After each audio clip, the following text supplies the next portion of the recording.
prédio mais luxuoso da cidade, onde nada parece fora do lugar, um som inesperado ecoa do último andar. Os moradores param. Os funcionários se entreolham. E o que acontece ali dentro, ninguém está pronto para ver. O sol matinal de São Paulo despontava majestosamente no horizonte, pintando o céu com tons dourados que se refletiam nas janelas espelhadas dos arranha-céus da região dos Jardins. A cidade acordava. Lentamente, com um movimento crescente de executivos apressados, o barulho distante do trânsito que se intensificava e o aroma do café fresco que emanava das padarias de esquina. No meio desse cenário urbano vibrante, erguia-se imponente o edifício Copacabana Palace, uma torre residencial de luxo que se destacava entre os prédios vizinhos como um símbolo de opulência e exclusividade. O edifício de 40 andares era uma obra-prima, arquitetônica, com sua fachada de vidro e mármore que refletia a luz solar como um espelho gigantesco. Cada detalhe havia sido cuidadosamente planejado para impressionar. O hall de entrada com pé direito duplo, revestido em mármore Carrara importado diretamente da Itália, lustres de cristal austríaco que pendiam majestosamente do teto e plantas ornamentais raras que criavam pequenos oásis de verde em meio ao ambiente sofisticado.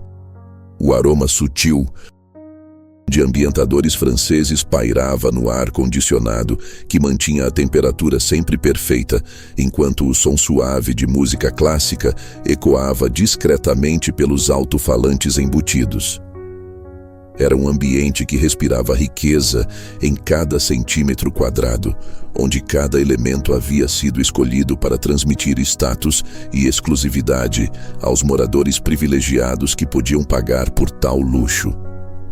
No centro desse universo de opulência, atrás de uma bancada de mármore negro polido que refletia as luzes como um espelho, trabalhava uma figura que contrastava dramaticamente com todo aquele luxo ao seu redor.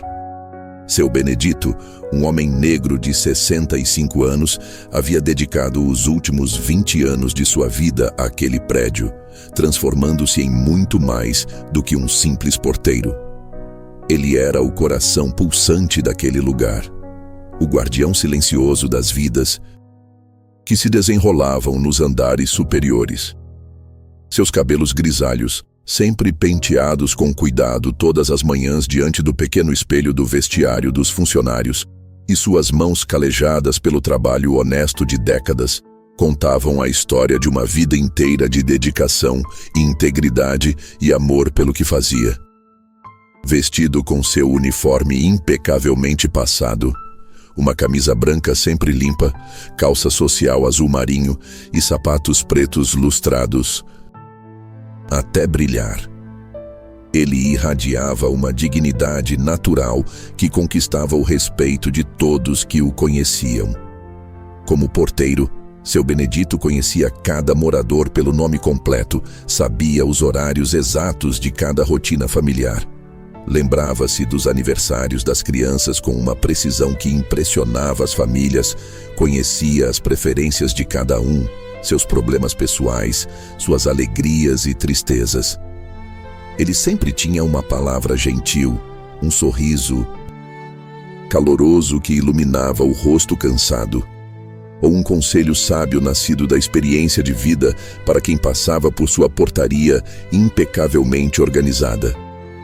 Ao seu lado, como uma sombra fiel e carinhosa que o acompanhava em cada momento do dia, estava Tiago, seu neto de 11 anos. O menino negro, cego desde o nascimento devido a complicações graves durante um parto difícil em um hospital público com recursos limitados, havia encontrado no avô não apenas um cuidador dedicado, mas um verdadeiro pai, mentor, protetor e melhor amigo. Órfão desde os 3 anos, quando perdeu tragicamente os pais em um acidente de carro que abalou profundamente toda a família e mudou para sempre o rumo de suas vidas, Tiago cresceu literalmente entre as paredes daquele prédio elegante. Para Tiago, aquele hall de mármore não era apenas um local de trabalho do avô. Era seu universo, seu playground, sua escola da vida. Ele conhecia cada som característico que ecoava pelo ambiente. O tinir delicado dos lustres quando uma brisa suave entrava pela porta giratória. O eco específico dos passos de cada morador no mármore polido. O zumbido quase imperceptível do ar-condicionado central. O ruído ritmado dos elevadores subindo e descendo. Até mesmo o som particular que cada tipo de sapato fazia ao tocar o chão. Seus outros sentidos haviam se desenvolvido de forma extraordinária para compensar a ausência da visão. Tiago conseguia identificar cada pessoa que entrava no prédio apenas pelo som de seus passos. Sabia quando Dona Helena usava salto alto porque estava indo para uma reunião importante. Reconhecia o arrastar leve das pantufas do Sr. Carlos quando ele descia para buscar o jornal matinal. Percebia a pressa nos passos rápidos do Dr. Martins quando ele estava atrasado para o hospital. Mais do que isso, Tiago havia desenvolvido uma capacidade quase sobrenatural de perceber as emoções das pessoas através de sinais sutis que passavam despercebidos para quem dependia apenas da visão. Ele sabia quando alguém estava triste pelo ritmo diferente da respiração. Percebia ansiedade na forma como as pessoas mexiam as chaves ou tamborilavam os dedos. Identificava a alegria no tom ligeiramente mais alto da voz ou na leveza dos passos. "Vovô", disse Tiago naquela manhã ensolarada de terça-feira, sentado confortavelmente em sua cadeirinha favorita. Uma pequena poltrona de couro que seu Benedito havia conseguido com o síndico para que o neto pudesse acompanhá-lo no trabalho. "A Dona Helena está descendo no elevador.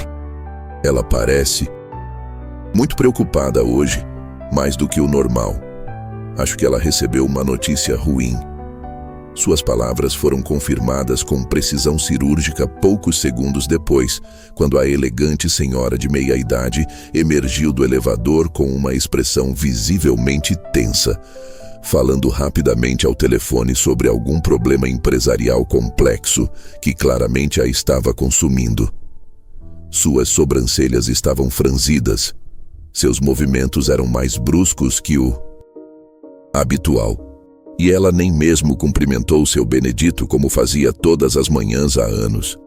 Seu Benedito sorriu com o orgulho paternal que sempre sentia quando testemunhava as habilidades extraordinárias do neto. "Você é meus olhos, meu menino", dizia frequentemente, e não era apenas uma expressão carinhosa ou poética. Tiago realmente havia se tornado uma extensão sofisticada dos sentidos do avô, alertando-o sobre situações que poderiam passar despercebidas, ajudando-o a oferecer um serviço ainda mais atencioso e personalizado aos moradores que haviam se tornado como uma família estendida ao longo dos anos. Enquanto no térreo do prédio desenrolava-se a vida simples mas digna de seu Benedito e Tiago, no 23º andar, o penúltimo andar do edifício, reservado para o apartamento mais luxuoso de todos, existia um universo completamente diferente. Ali vivia Eduardo Mendes, um bilionário de 42 anos que havia construído meticulosamente um império impressionante no competitivo ramo imobiliário de São Paulo. Eduardo era um homem de aparência naturalmente imponente, com 1,85 m de altura, cabelos castanhos com fios grisalhos nas têmporas que lhe davam um ar de distinção, e olhos castanhos penetrantes que pareciam avaliar constantemente o valor de tudo ao seu redor. Sempre impecavelmente vestido com ternos italianos, feitos sob medida por alfaiates renomados, ternos que custavam mais do que muitos salários anuais, ele carregava consigo a aura inconfundível de poder absoluto e sucesso financeiro que apenas o dinheiro em abundância pode proporcionar. Sua empresa, Mendes Incorporações, era responsável por alguns dos empreendimentos mais luxuosos e exclusivos da cidade. Condomínios de alto padrão, shopping, Centers sofisticados, complexos empresariais que redefiniam o skyline paulistano. Sua fortuna pessoal era conservadoramente estimada em bilhões de reais, resultado de décadas de negócios agressivos, aquisições estratégicas e uma visão empresarial que sempre colocava o lucro acima de qualquer outra consideração. Casado há 8 anos com Isabela, uma socialite refinada de família tradicional paulistana, cujas conexões se estendiam por gerações. Através da elite econômica do país, Eduardo vivia uma vida de luxos e privilégios extraordinários. Isabela, aos 35 anos, era uma mulher de beleza clássica e refinada, formada em artes pela Sorbonne e pós-graduada em História da Arte pela Universidade de Oxford.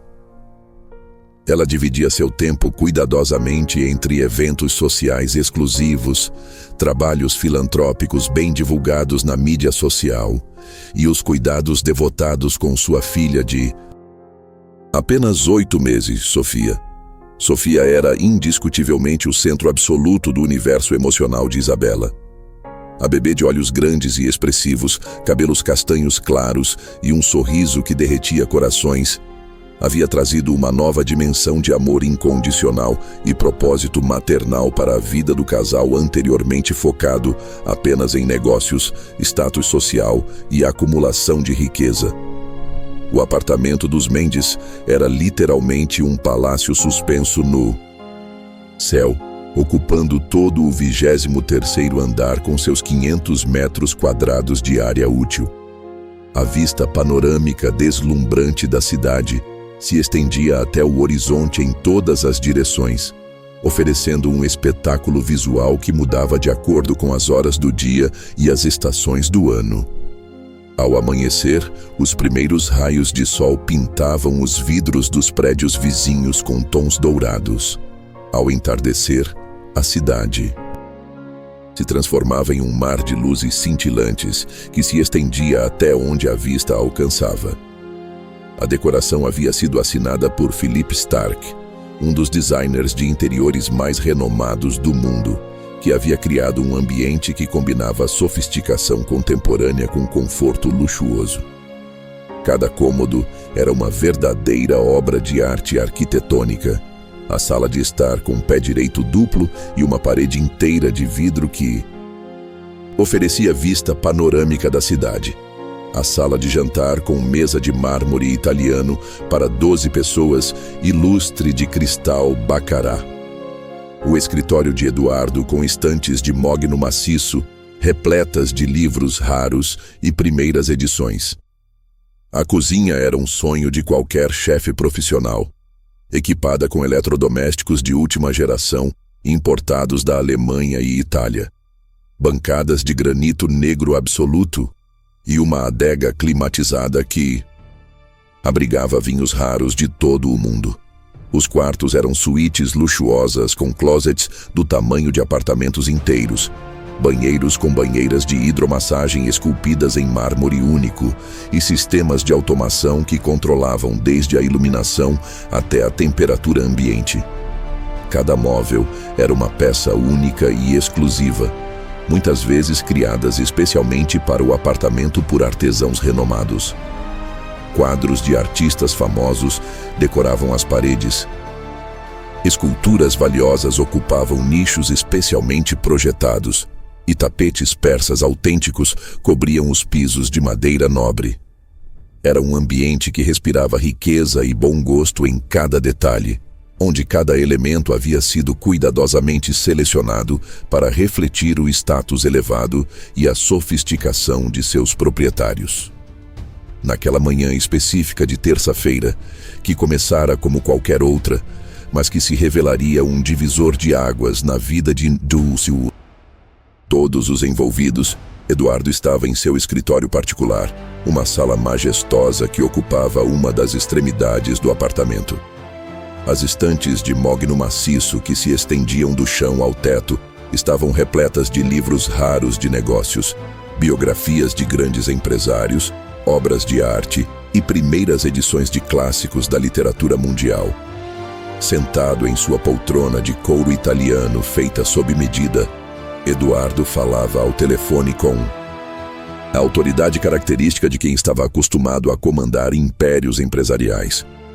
Sua voz ecoava pela sala com a confiança absoluta de quem sabia que suas palavras tinham o poder de mover milhões de reais e influenciar o destino de centenas de funcionários. Não me importa absolutamente o custo final deste projeto, dizia ele com firmeza, ajustando o relógio Patek Philippe de ouro rosa no pulso. Uma peça única que havia custado mais do que muitas pessoas ganhariam em uma vida inteira. Quero que esse empreendimento seja absolutamente perfeito em todos os aspectos. Cada detalhe deve refletir exclusividade máxima e sofisticação incomparável. Nossos clientes pagam pelo melhor que existe no mercado mundial, e é exatamente isso que vamos entregar, independentemente do investimento necessário. Do outro lado da linha, seu arquiteto principal tentava explicar algumas limitações técnicas e orçamentárias, mas Eduardo cortava cada objeção com a impaciência de quem não estava acostumado a ouvir a palavra não.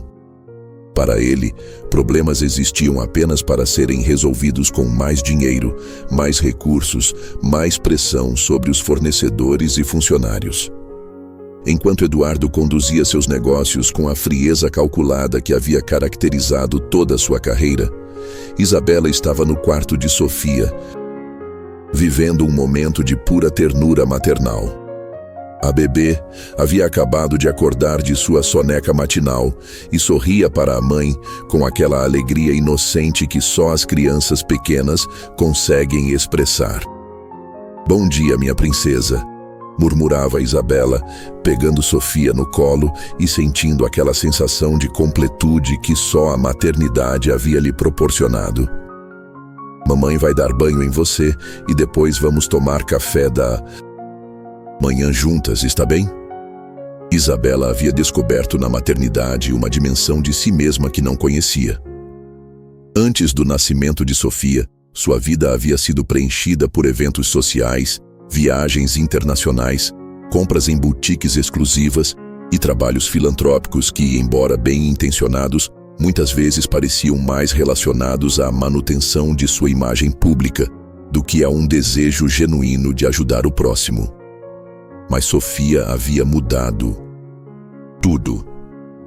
Pela primeira vez em sua vida, Isabela havia encontrado um propósito que ia além do status social e da riqueza material. Cuidar da filha, vê-la crescer, participar de cada pequeno marco de seu desenvolvimento havia se tornado a fonte de sua maior alegria e realização pessoal. Enquanto dava banho em Sofia, Isabela não podia imaginar que, em poucos minutos, sua vida seria virada de cabeça para baixo por uma série de eventos que testariam não apenas sua coragem, mas também revelariam conexões ocultas que mudariam para sempre o destino de sua família. Era exatamente 10h15 da manhã quando o destino decidiu entrelaçar dramaticamente as vidas dessas pessoas de forma irreversível e transformadora. Tiago estava, como sempre, acompanhando seu avô nas tarefas diárias rotineiras, sentado confortavelmente em sua cadeirinha favorita, ouvindo atentamente a sinfonia familiar dos sons do prédio que havia se tornado a trilha sonora de sua vida.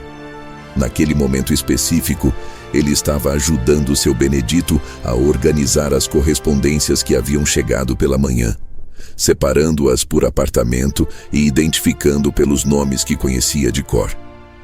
Era uma tarefa que realizava com prazer, sentindo-se útil e importante no trabalho do avô. Mas, de repente, algo mudou. Sutilmente na sinfonia sonora que Tiago conhecia tão intimamente. Primeiro foi um cheiro quase imperceptível. Uma nota discordante que chegou até suas narinas extraordinariamente aguçadas. Era um odor acre e perturbador, completamente diferente de qualquer coisa que ele já havia sentido naquele ambiente sempre perfumado pelos aromatizadores caros e sofisticados que os moradores utilizavam. O cheiro era sutil no início, misturado com os aromas habituais do prédio, mas Tiago o detectou imediatamente. Sua experiência de vida havia lhe ensinado a confiar completamente em seus sentidos aguçados, especialmente quando algo parecia fora do comum. Ele parou de organizar as correspondências e se concentrou intensamente, tentando identificar a origem daquele odor estranho. "Vovô", disse Tiago, franzindo o nariz com preocupação crescente. "Tem um cheiro muito estranho no ar. Parece queimado, mas não é comida. É algo diferente, perigoso. Está vindo de cima, dos andares superiores."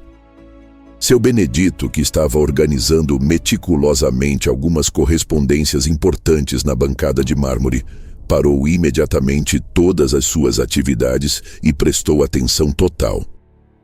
Sua longa experiência de vida havia lhe ensinado a confiar completamente e sem reservas nos sentidos aguçados do neto, especialmente quando se tratava de detectar algo fora do comum ou potencialmente perigoso. Ele aspirou profundamente o ar e, alguns segundos depois, também conseguiu detectar o odor que Tiago havia percebido primeiro. Era realmente um cheiro de queimado, mas não o tipo de cheiro que vem de comida no forno ou de um cigarro. Era algo mais intenso, mais preocupante, que sugeria que algo estava realmente pegando fogo. "Você está certo, meu menino", disse seu Benedito, pegando imediatamente o telefone da portaria. "Vou ligar para o síndico e verificar se está tudo bem nos andares superiores." Mas antes que ele pudesse completar a ligação, o alarme de incêndio do prédio começou a soar com uma intensidade ensurdecedora. O som estridente e desesperador ecoou por todos os andares simultaneamente, criando um eco metálico que reverberava pelas paredes de concreto e mármore. O sistema de segurança sofisticado do edifício havia detectado fumaça concentrada no 22º andar e, imediatamente, todos os protocolos de emergência foram ativados. As luzes de emergência vermelhas se acenderam automaticamente, banhando o hall de entrada com uma luz intermitente que criava sombras dançantes e ominosas nas paredes de mármore polido. O sistema de ventilação mudou para o modo de emergência, tentando extrair qualquer fumaça que pudesse se espalhar pelos dutos de ar-condicionado. Portas corta-fogo se fecharam automaticamente em pontos estratégicos, e os elevadores foram programaticamente desativados para forçar o uso das escadas de emergência. O pânico se instalou instantaneamente entre os moradores. O som do alarme era tão alto e penetrante que parecia perfurar os tímpanos, criando uma sensação de urgência e desespero que tomou conta de todos.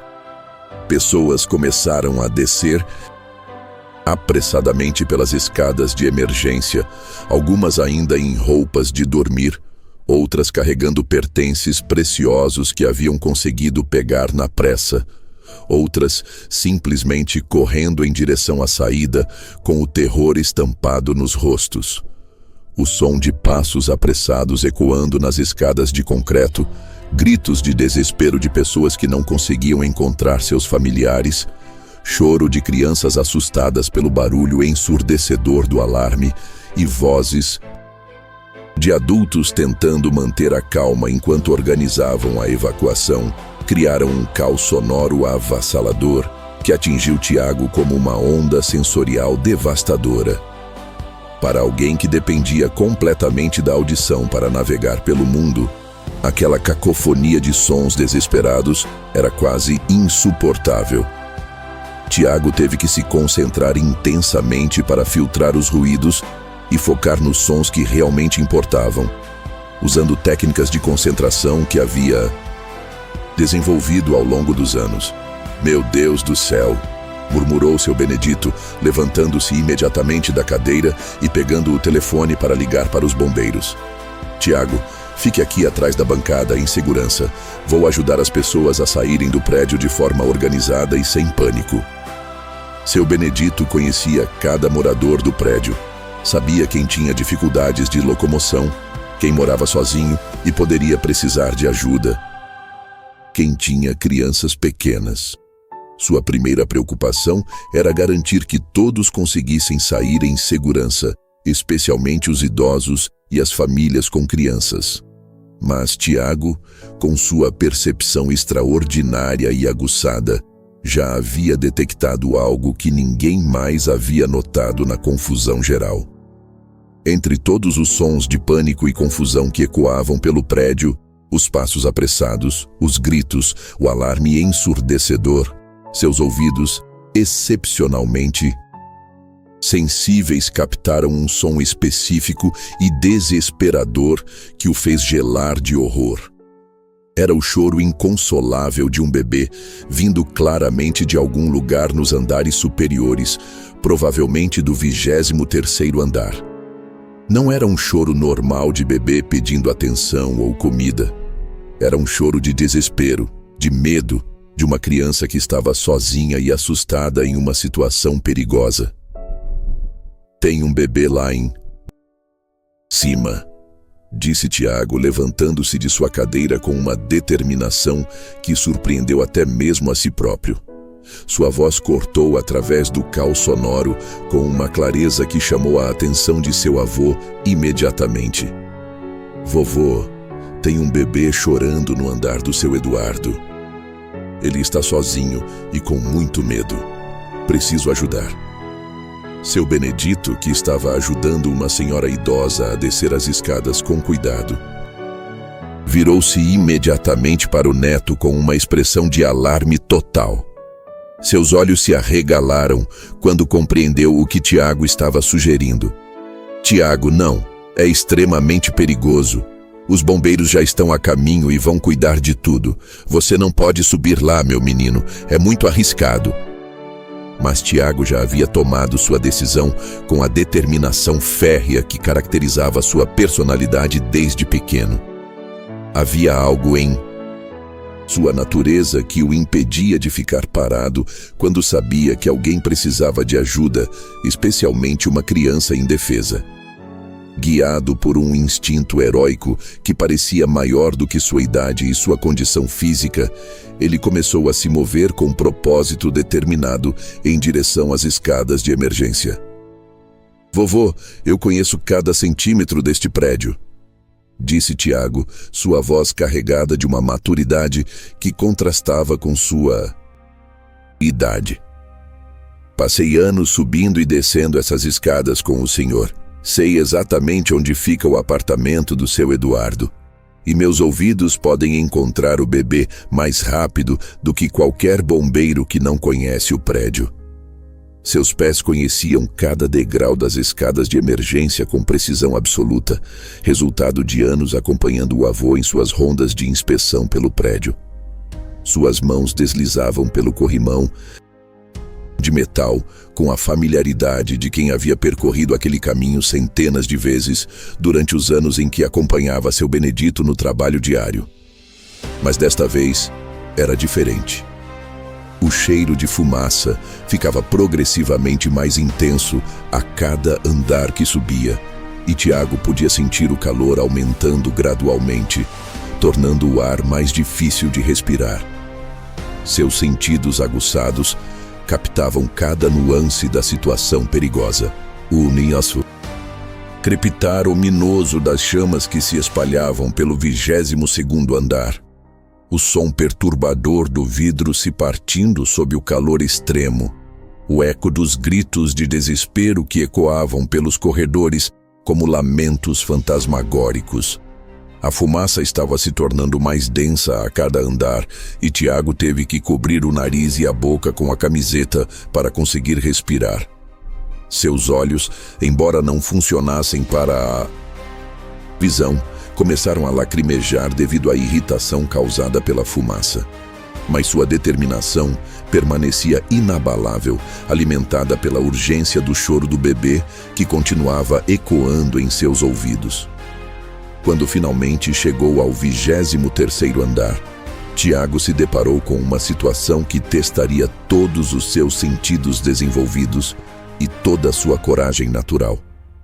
O corredor estava tomado por uma fumaça densa e sufocante que dificultava enormemente a respiração, e o calor era quase insuportável, fazendo o suor escorrer por seu rosto jovem enquanto suas roupas grudavam no corpo. O choro do bebê estava mais claro agora, vindo definitivamente do apartamento luxuoso dos Mendes. Tiago podia ouvir que era o choro de uma criança muito pequena, provavelmente com menos de 1 ano, e havia uma qualidade desesperada no som que o fez acelerar o passo apesar do perigo crescente.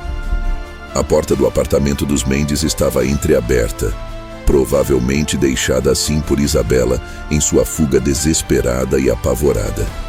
Tiago não sabia que, no pânico absoluto do momento, quando o alarme começou a soar e a fumaça começou a se infiltrar no apartamento, Isabela havia pegado sua bolsa e corrido para as escadas de emergência, esquecendo completamente que Sofia estava dormindo peacefully em seu berço, no quarto, protegida temporariamente por um sistema de ar-condicionado independente que ainda funcionava. Guiado exclusivamente pelos sons e por sua intuição extraordinária, Tiago entrou corajosamente no apartamento luxuoso. O contraste entre sua vida simples e aquele ambiente de opulência era gritante e impressionante. Seus pés descalços pisavam em tapetes persas que custavam mais do que seu avô ganhava em 1 ano. Suas mãos tocavam móveis de madeira nobre que eram verdadeiras obras de arte, mas ele não tinha tempo para processar essas diferenças sociais. Sua única preocupação era encontrar o bebê, cujo choro desesperado ecoava pelos cômodos elegantes como um pedido de socorro que atravessava sua alma.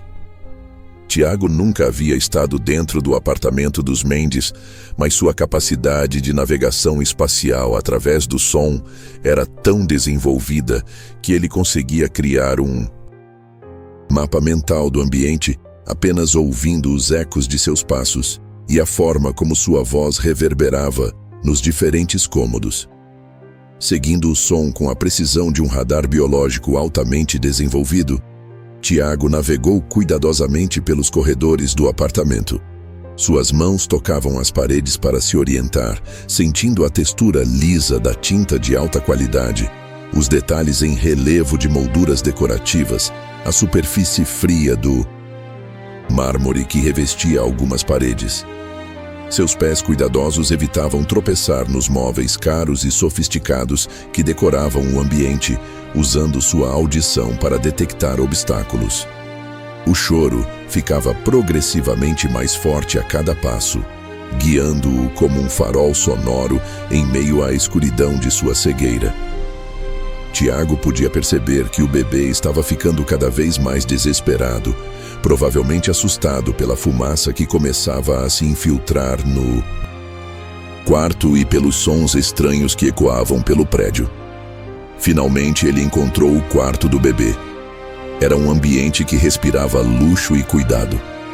Berço de madeira nobre com detalhes entalhados à mão, móveis combinando em tons suaves, decoração temática com bichinhos de pelúcia importados e um sistema de som que tocava suavemente músicas de ninar. Mas nada disso importava para Tiago naquele momento.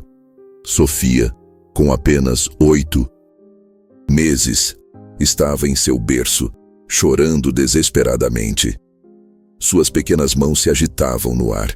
Seus olhos grandes estavam cheios de lágrimas, e ela estava claramente assustada pelos sons estranhos e pela fumaça que começava a se infiltrar no cômodo através das frestas da porta. Tiago estendeu as mãos com extremo cuidado e com uma delicadeza que contrastava dramaticamente com a urgência da situação, pegou Sofia no colo.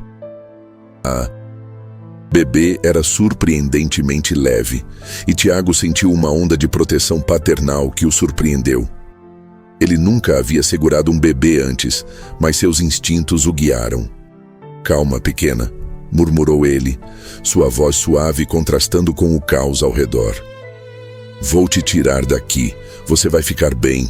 Eu prometo que vou te proteger.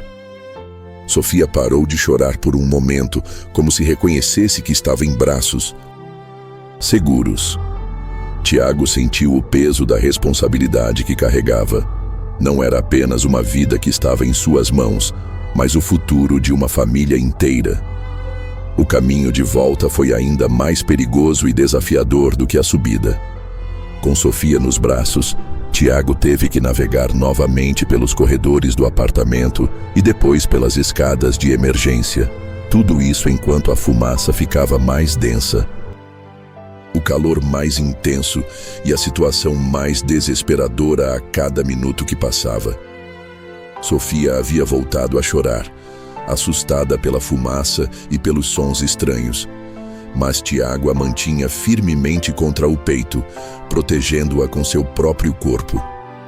Ele falava suavemente com ela durante todo o trajeto, sua voz calma servindo como um ponto de tranquilidade em meio ao caos. Está tudo bem, pequena, repetia ele descendo cuidadosamente cada degrau das escadas de emergência. Estamos quase chegando. Seu papai e sua mamãe estão esperando por você lá embaixo. Você é muito corajosa. A descida parecia interminável. A cada andar, o calor e a fumaça testavam os limites da resistência de Tiago. Suas pernas tremiam de cansaço e tensão, seus pulmões ardiam devido à fumaça e ele começava a sentir tonturas. Mas sua determinação permanecia inabalável, alimentada pela responsabilidade sagrada que sentia pela vida preciosa que carregava. Quando finalmente chegaram ao 20º andar, Tiago encontrou 2 bombeiros que subiam as escadas.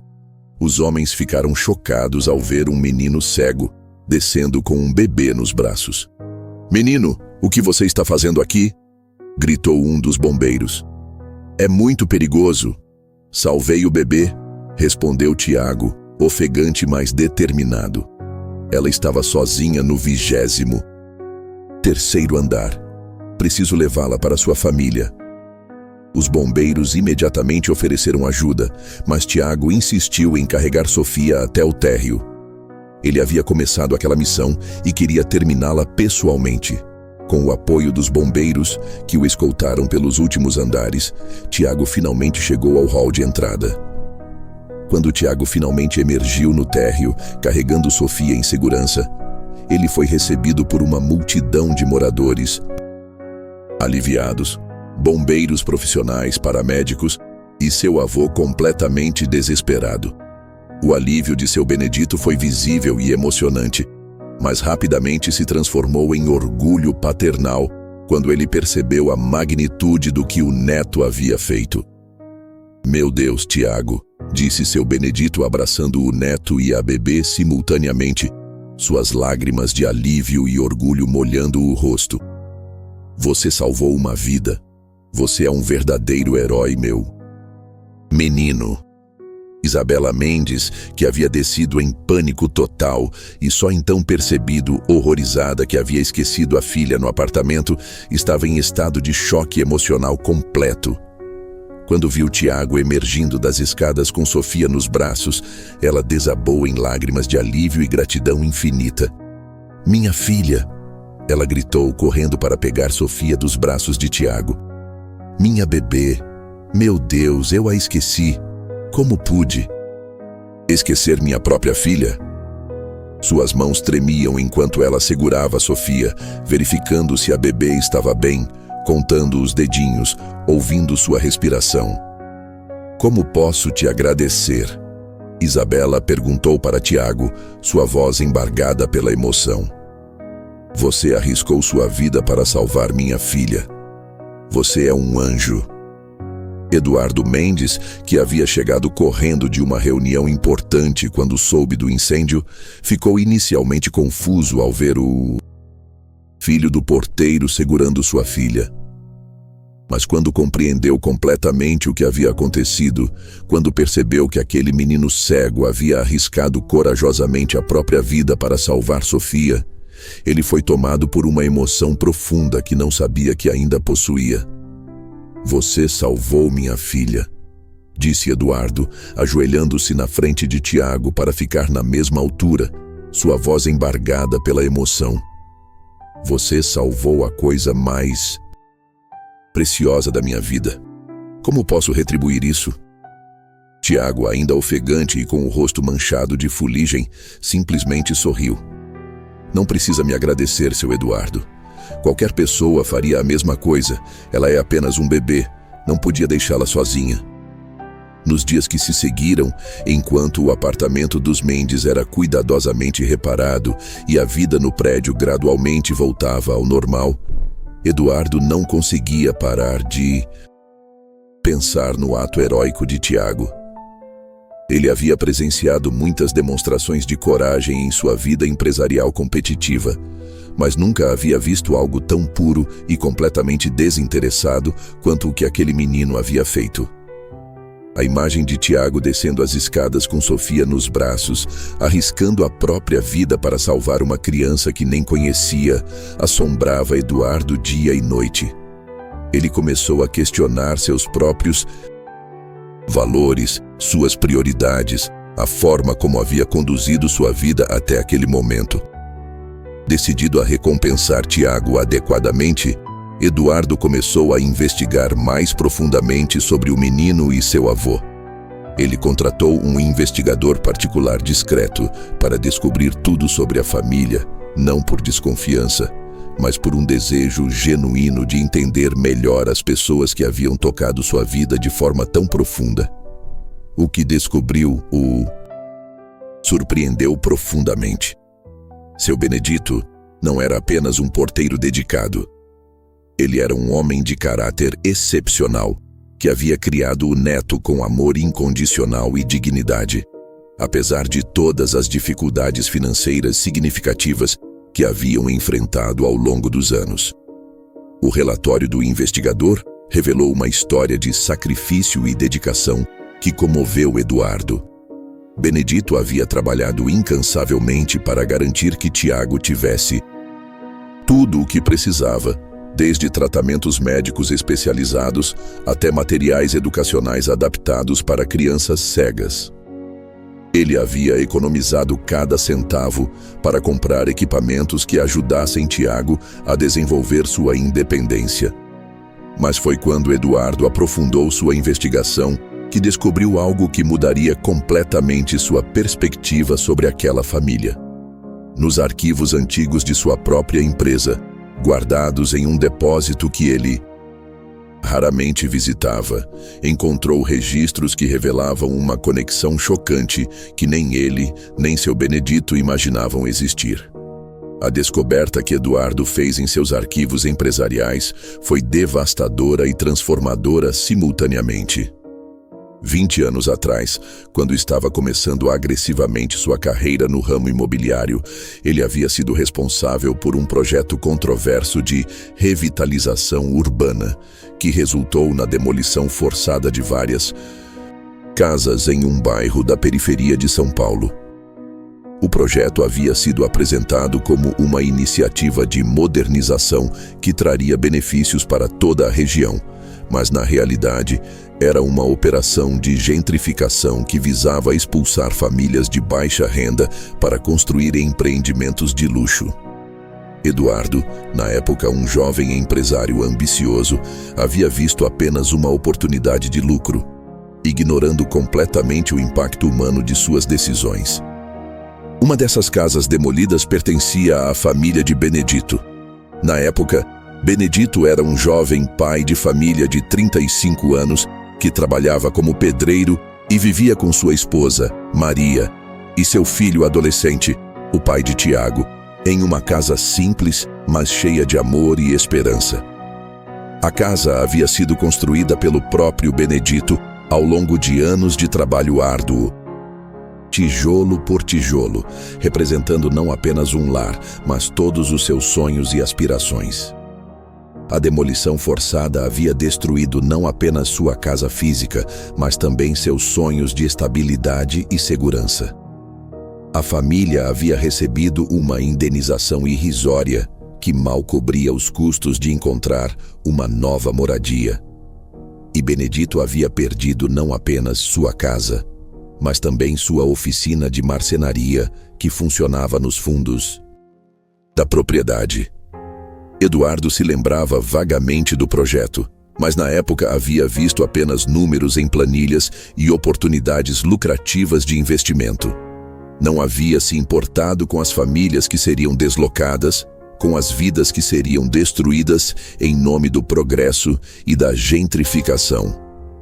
Para ele, aquelas pessoas eram apenas obstáculos a serem removidos eficientemente para dar lugar a empreendimentos mais rentáveis.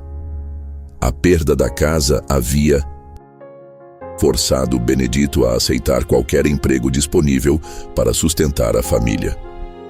Foi assim que ele acabou aceitando a posição de porteiro no edifício Copacabana Palace, o mesmo prédio que, ironicamente, havia sido construído com parte dos lucros obtidos com a demolição de seu antigo bairro. Durante todos esses 20 anos, ele havia trabalhado dedicadamente para o homem que havia destruído sua vida anterior, sem nunca saber da conexão trágica que os unia. Mas a descoberta mais devastadora ainda estava por vir. Eduardo continuou investigando e descobriu que o acidente que havia matado os pais de Tiago estava indiretamente relacionado às dificuldades financeiras que a família enfrentava desde a perda da casa. O pai de Tiago, então com apenas 20 anos, havia sido forçado a aceitar um emprego perigoso como motorista de caminhão para tentar desesperadamente reconstruir a vida da família que estava se formando. Ele havia se casado jovem com uma moça do bairro e quando Tiago nasceu com deficiência visual, as despesas médicas se tornaram um fardo ainda maior para a família, já fragilizada financeiramente.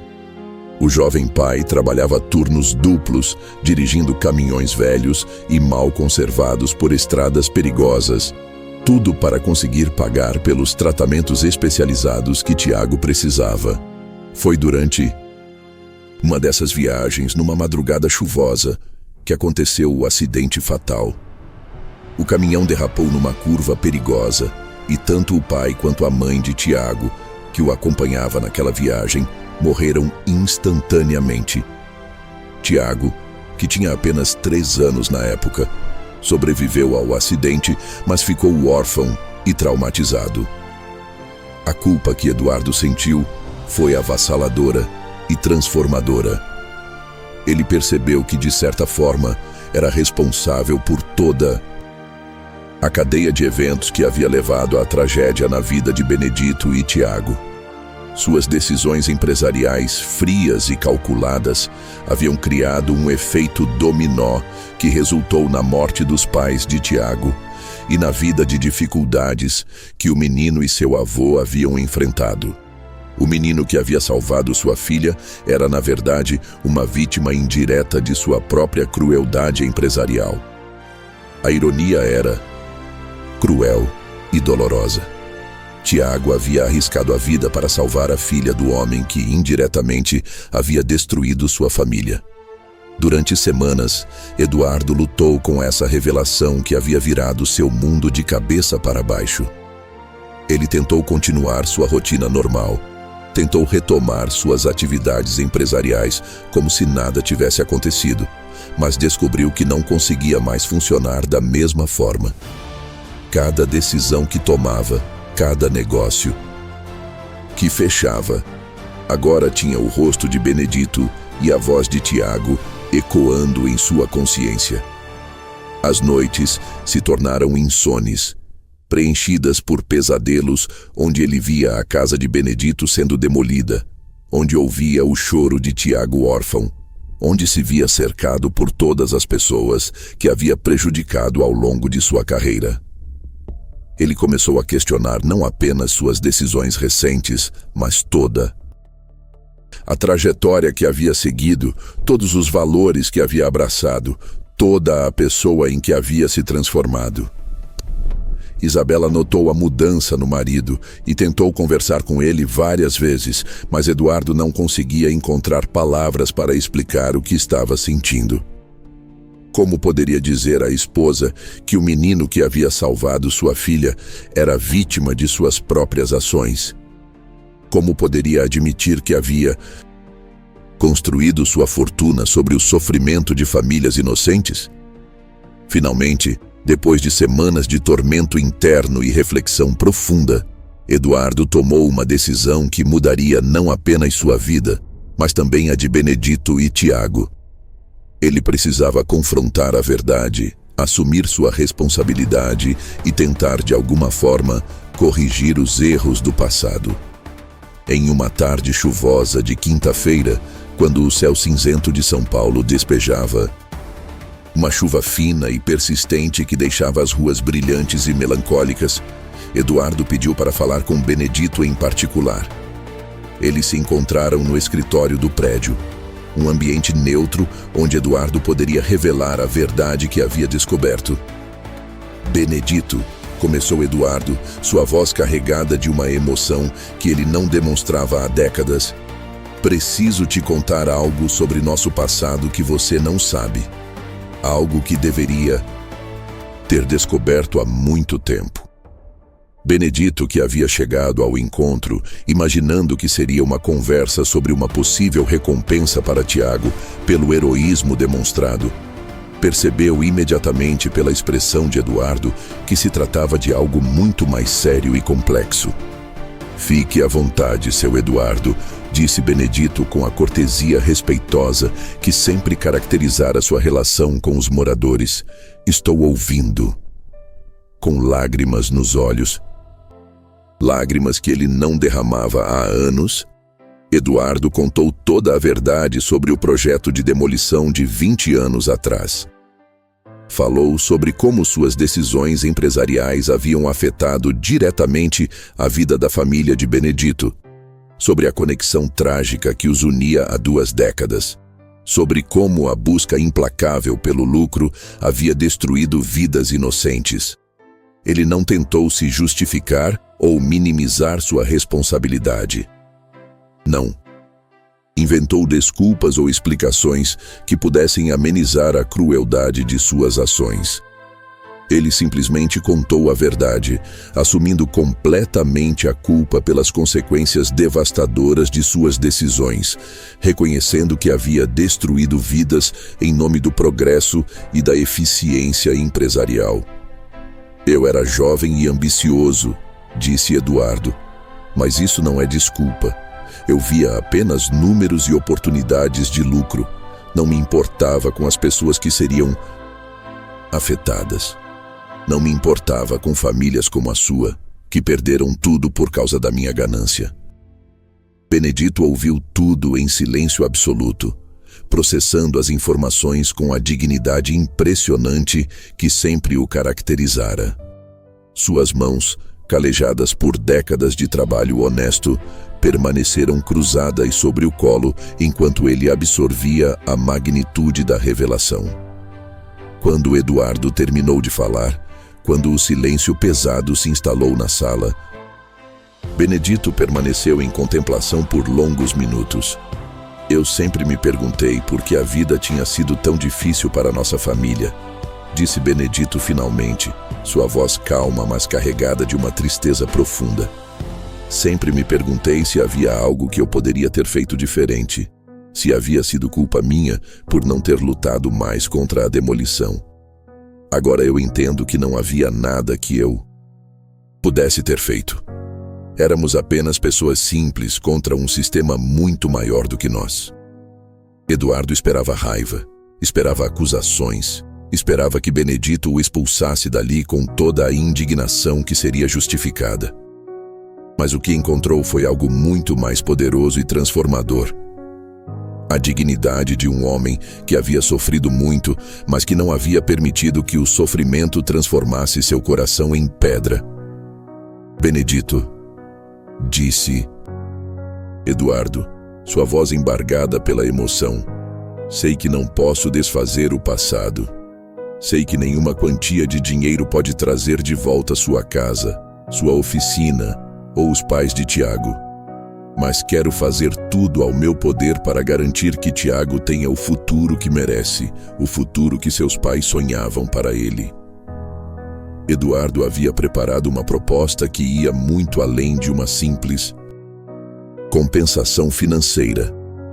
Ele queria oferecer a Tiago as melhores oportunidades educacionais disponíveis, incluindo uma escola especializada para crianças com deficiência visual, onde ele pudesse desenvolver plenamente seu potencial.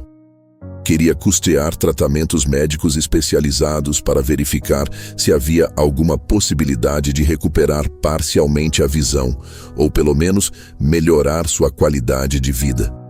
Mais do que isso, Eduardo havia decidido criar uma fundação em nome de Tiago, dedicada a ajudar crianças com deficiência e famílias em situação de vulnerabilidade social. A fundação teria recursos suficientes para operar por décadas, oferecendo não apenas apoio financeiro, mas também programas educacionais, tratamentos médicos e oportunidades de desenvolvimento pessoal. Mas há algo mais importante que quero propor, continuou Eduardo. Quero que você seja o diretor desta fundação. Benedito, sua experiência de vida, sua sabedoria, sua capacidade de entender as necessidades das pessoas que passam por dificuldades, tudo isso é muito mais valioso do que qualquer diploma universitário. A proposta surpreendeu Benedito completamente.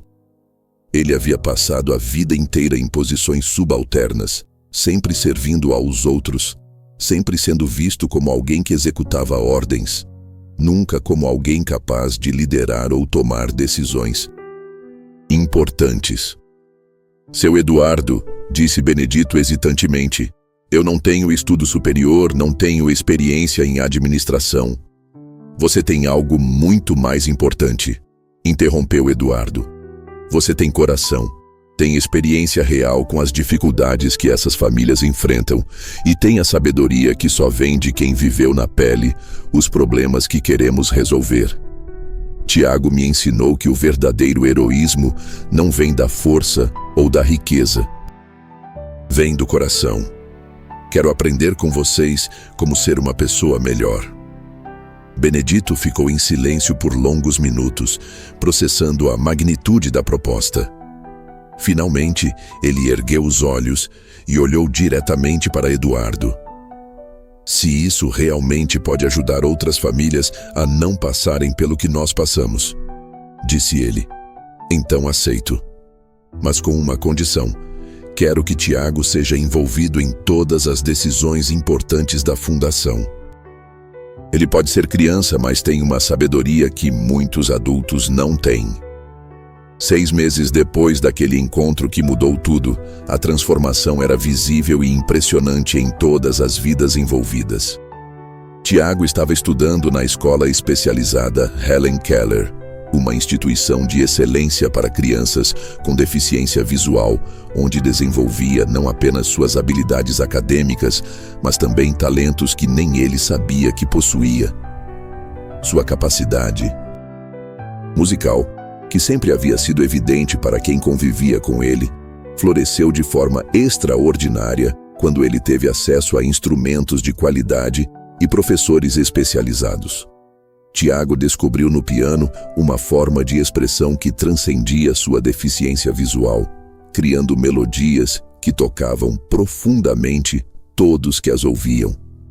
Suas composições eram únicas, cheias de uma profundidade emocional que refletia sua forma especial de perceber o mundo, suas experiências de vida e sua capacidade extraordinária de transformar dor em beleza, sofrimento em arte, dificuldades em inspiração. Benedito, agora diretor da Fundação Tiago Mendes, havia encontrado um novo propósito na vida que o energizava de uma forma que ele não sentia há décadas.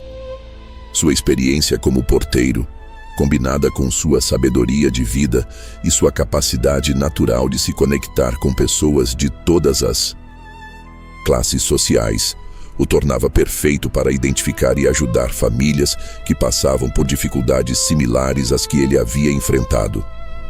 A fundação já havia ajudado mais de 50 famílias em seus primeiros meses de operação, oferecendo não apenas apoio financeiro, mas também orientação, educação e oportunidades de desenvolvimento pessoal.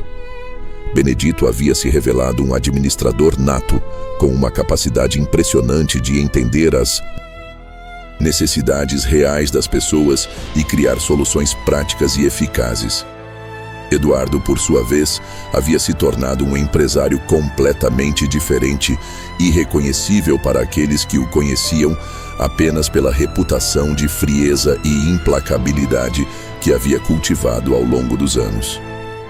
Seus projetos agora consideravam sempre o impacto social e ambiental, não apenas o retorno financeiro. Ele havia se tornado um defensor ativo da inclusão social e dos direitos das pessoas com deficiência.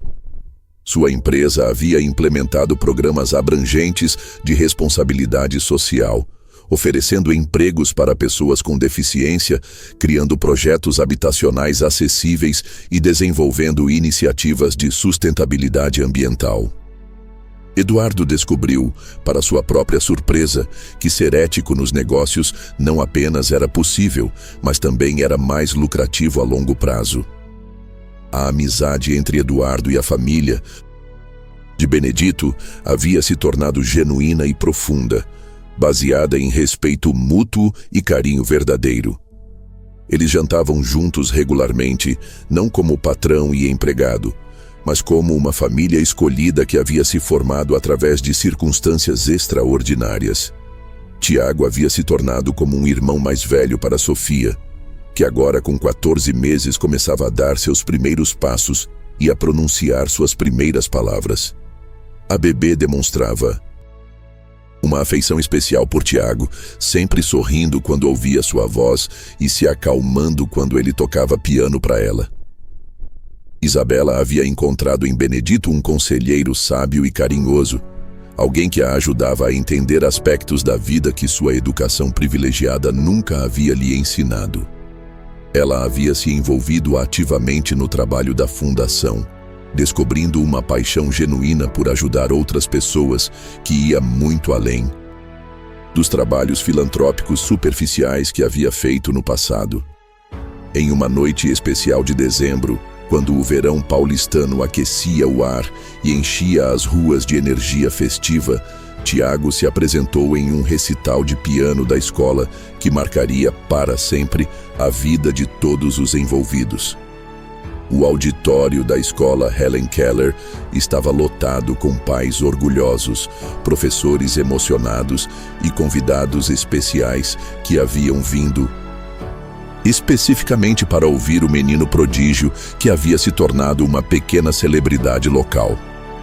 Tiago havia composto uma peça especial para a ocasião, uma música complexa e emocionante que contava a história de sua própria vida e das transformações que havia presenciado. A composição, que ele havia intitulado O Som da Coragem, era uma jornada musical que começava com acordes sombrios e melancólicos, representando as dificuldades e perdas que havia enfrentado.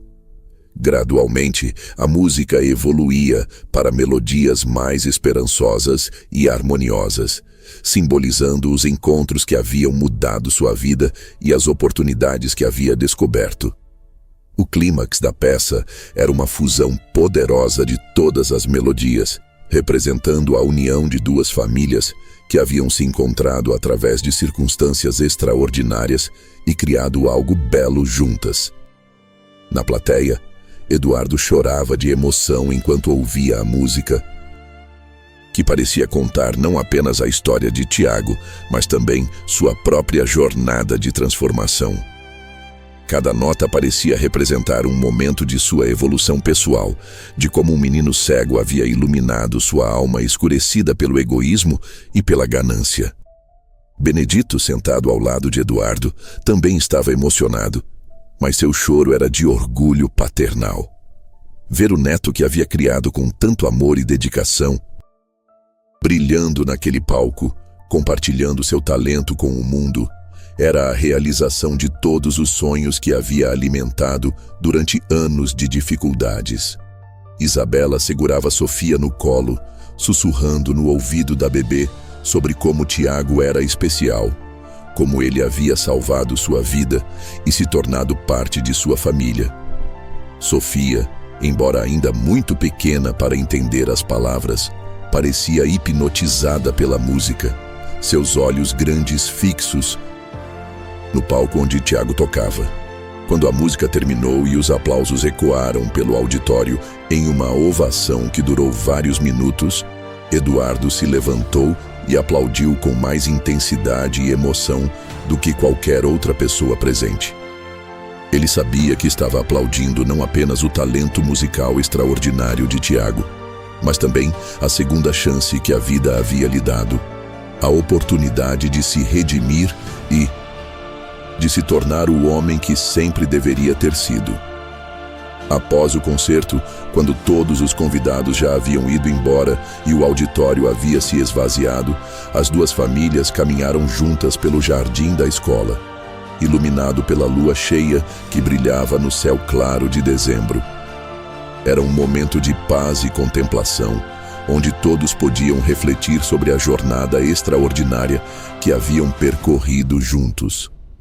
Tiago, disse Eduardo, parando sob uma árvore centenária iluminada pela luz prateada da lua. Você sabe que mudou minha vida completamente, não sabe?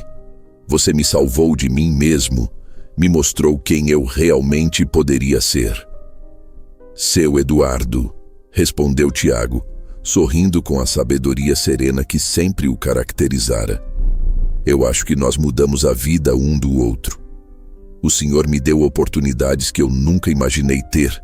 Me mostrou que os sonhos podem se tornar realidade quando encontramos as pessoas certas no caminho. E eu apenas mostrei ao Senhor o que já estava dentro do seu coração, esperando para ser descoberto.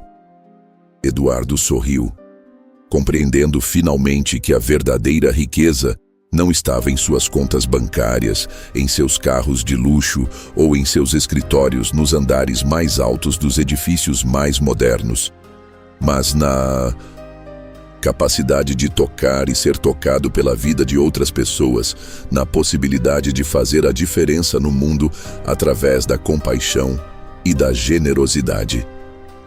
Benedito, observando a conversa entre Eduardo e seu neto, sentiu uma gratidão profunda por todos os caminhos tortuosos que a vida havia tomado. Se não tivesse perdido sua casa, se não tivesse se tornado porteiro, se Tiago não tivesse estado no prédio naquele dia fatídico, nada daquilo teria acontecido. Às vezes, pensou ele, o destino usa as circunstâncias mais improváveis para corrigir os erros do passado e criar um futuro melhor. Isabela, segurando Sofia, que adormecera em seus braços durante a caminhada, olhava para aquele grupo improvável de pessoas que haviam se tornado sua família escolhida. Ela havia aprendido mais sobre vida, amor e propósito nos últimos meses do que em todos os anos anteriores de sua existência privilegiada. Naquela noite, enquanto caminhavam de volta para casa através das ruas iluminadas da cidade, todos sabiam que suas vidas haviam sido transformadas para sempre por uma série de eventos que havia começado com um incêndio e um ato de coragem. Tiago havia salvado Sofia das chamas, mas no processo havia salvado muito mais do que isso. Ele havia salvado Eduardo. De sua própria frieza emocional, havia salvado Benedito de uma vida de resignação silenciosa. Havia salvado Isabela de uma existência superficial e havia provado que o verdadeiro heroísmo não conhece limitações físicas, sociais ou econômicas. A história dele se tornou um exemplo inspirador na cidade de como um único ato de bondade pode desencadear uma cadeia de transformações que mudam vidas para sempre. Tiago continuou sendo o menino humilde e corajoso de sempre, mas agora com todas as oportunidades que seu talento e caráter mereciam. Eduardo continuou sendo um empresário bem-sucedido, mas agora suas decisões eram guiadas pela compaixão e pela responsabilidade social que Tiago havia despertado nele. E assim, um incêndio que poderia ter sido apenas uma tragédia se transformou no catalisador de uma história de redenção, perdão e amor que provava que, às vezes, o destino usa as circunstâncias mais improváveis para unir pessoas que precisam umas das outras, para corrigir injustiças do passado e para criar um futuro onde a bondade triunfa sobre a indiferença, onde o amor supera o preconceito e onde a coragem de uma criança pode iluminar o caminho para a transformação de todos ao seu redor. E assim, chegamos ao final desta história emocionante que nos mostra que a verdadeira coragem não tem idade nem limitações. Se você se emocionou tanto quanto eu, deixe seu like, compartilhe com alguém especial e se inscreva no canal para mais histórias que tocam o coração. Me conte nos comentários qual momento mais te marcou nesta história. Até a próxima e lembrem-se, às vezes os maiores heróis são aqueles que menos esperamos. Um grande abraço.